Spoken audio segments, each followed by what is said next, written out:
Nirmala kenyam we kana dial kontin barwani lingwas me kanwaro na TV channel. Banoran palpin ke liang ruashne tin kontin de konkeling. Ko gor kon banado dan ngach nu ngum le rode rewi ke so Sudan.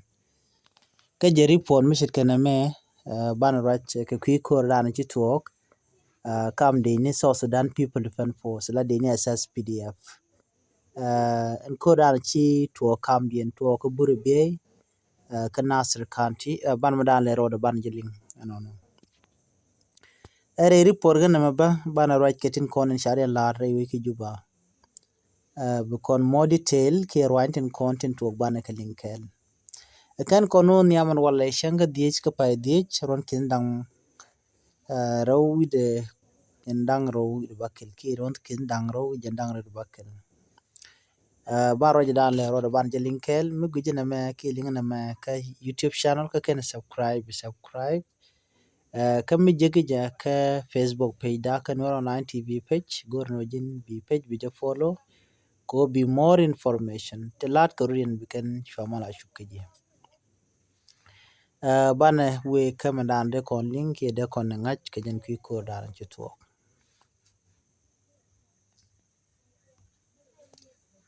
gwase me ka jo daran shalat ka ban linkel maluro da kaliyan deyni SSPDF rewi ka bure be gwada shala bol je joje no ken chika clash ka kor chang daran dan chala do nena chatike di nit ken tla di SSPDF chi kan on no de ka jen de jen ka wa ken de ka jen ka bure be ken ala plan dien ke report an shalat dio je no tiken ke tichi tuok dio je dongda la jen kwi governor danan chawuch la dollar Jacob dollar chawuch man cha gwar cha kam kong shorale duno en ler cha kulat gwasme la de ni SSPDF panke na wate ke ne dishi goro de ge jen cha kul pen jen wo kan ka non location ka non reason la mi cha ngai kwai ka mana no ken jel gwadra no ge tin bo chalat te ram like kwide ku kuje moni wa she tege disagreement kaka en disagreement mo mi chatuogo wa chi rodin gon mach chi koro mo chatuok right now right kone kwai ka pega dane dong cha mo ka bot ki chi tes ni ndu no kor shi dit lo kor cha kor mi dit kam yen karodin ka buru biye ten wang den tin kan ni SSPDF chi no mo chatuok kamen cha kula lat longwa se me kade yen dial te ngaitin kan de ni SSPDF tin kontin wa gorgian wa chi ka kairar jelkan ka ulit kel ulit daran la te ka man cha longa kade mi shiga jieno shiga we gwan mi shanga chi ka pin ka jen ulit yen mon so dio je jen kor mo mite ka ne chi ku te nien ki mite ne jamu ka board not yet can confirm do no men tin jenemen bi angach de ni SSPDF chi gwai karodian ka chi kor mo cha togre wuchi binimi bana mo detail bana ka jek ka kor gwaden be ko bi kodan jako bi kon ngaje no ngum tuo kake ki kor tuoge di na me je na tuok te am chi te by the way kan kuma SPL ayu kan okor ka kan war wai am kan okor ka pangen korin ko clash no so Diego jeno dala disagreement kaka ke report ana chalat cause gor jeno bine dial bi ka te kan ngai kum lan le roda gwaza me report dien mi chola re wike juba ka konin te pai wote ke report mi chalat report mo akor gwade dane je te ke minister ti cha George la minister ka lat kumitin kontedit cha ka George let ka malakal me cha ka George let ka malakal den chete ka information mi ben ka Stephen Parkol jana diogo no ne atel inauguration ki o asma balat chit ko dong de ne kontin cha kwan de la let ko te ne wana ya kwan shi par kol che la ro yen shwa we shwa ka lelet kan lat ka shwa we ten unless si Jacob Dollar cho chop jen jo dan kan lat du non tama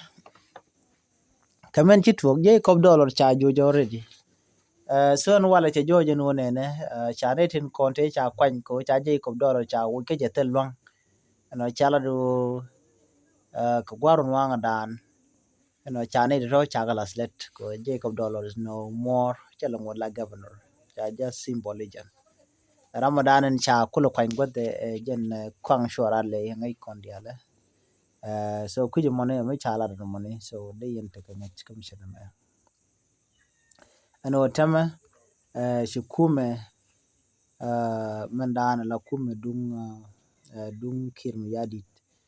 chikane kini kin galalet so still par kol me la me changa jenete ne ka de cha kwan kane dong chikana agree ko par kol che jen ko kume dakren ma cha te ko kum da gol ka jen aswele ayo pan do no le de pin kirma yadi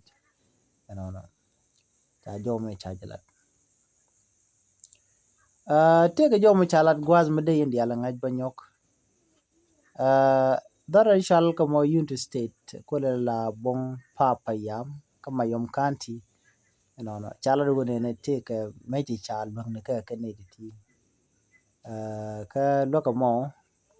wa jege ka ne de kon chal Sudan Army Force la dini Sudan chik dio je chike dini SSPDF chike ngalo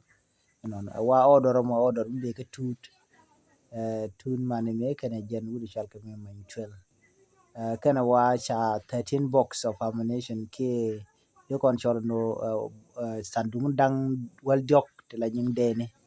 cha ka kam de ne de control de ne SSPDF so na me le harode me de yendi al te ngitin kamana shora lat so le me report mo gor de yendi al na mo to ka ka unit state shirman chalim gwas mani another report an ban within nyogwa me bala manan chi tuok no ka lungu shuk kanti ban jilingo gwa report mo chalat gwas me dar chal ka matianga ka lungu shuk kanti wate ga mi chi tuok tin bodyguard dung commissioner la commissioner personnel driver wajen cha ber ka shanak ka jen jilat kana ka jen ni re ka matiang county headquarter report mi sha no ngana me ne ko shino dio je take disagreement chi talk bodyguard dung commissioner mala commissioner personal driver cha shot dead ka Monday je lat na ka je ka matiang county headquarter report mi sha no na me de kon ngaje no je ne serious security incident mi chala ro na me dong da ka involvement local authorities ko de kan mandan le rode mun nakra de kan kon ngach but investigation is underway ke jodan chalat ke ja so no me da gwano de kon te ngitin kamandan le rode ko te to ngwalong ti tuok ko kon dial te ngach kamandan le rode ko di ngai ke ja gwano ne ala ne tin kon tin la jes pela yo ngai kon dial medan chola tuok ko ran ju to ka wudier of course wudier tin de ne spela yo tin ken de ne spela to ayo de ton gwade da ne chaga joirar den chicken tactical withdrawal chicken la chari no which la number strategy bom net kenja and then a core chicken de ne assess video chicken nyom jo ken karar so no me mutuo then no mo me tuok wache chicken IG bo cheke che widen che ga ka do bodanan chi kore nyo mutuo ga ga jalo jo dor ke so no me da la report jen kul te another report ko lingen tamen go che joje no ne she chala take personal bodyguard dun commissioner mi chala nak ka ger no mo bejama so kadilar ko ni wini mi ka dor chal ka me lo mushu kamatian kanti gwaza me ban right de ban jalin take a report on want to go de kon killing katin kon nat korodin kuma SPLA ayo ba chiga nyoko morom kan ke de ni SSPDF no ka Western Equatoria wa sha de ni SSPDF chaga joje kan ke report na chalat so kani ke jojo no cha ne to cha ga jo cha di ni SSPDF cha ga jo koro me chige ro mone ke di ni SPLA ai go so de me report me cha lat no ka de kon dia te ka ngai tin ngum to what is going on there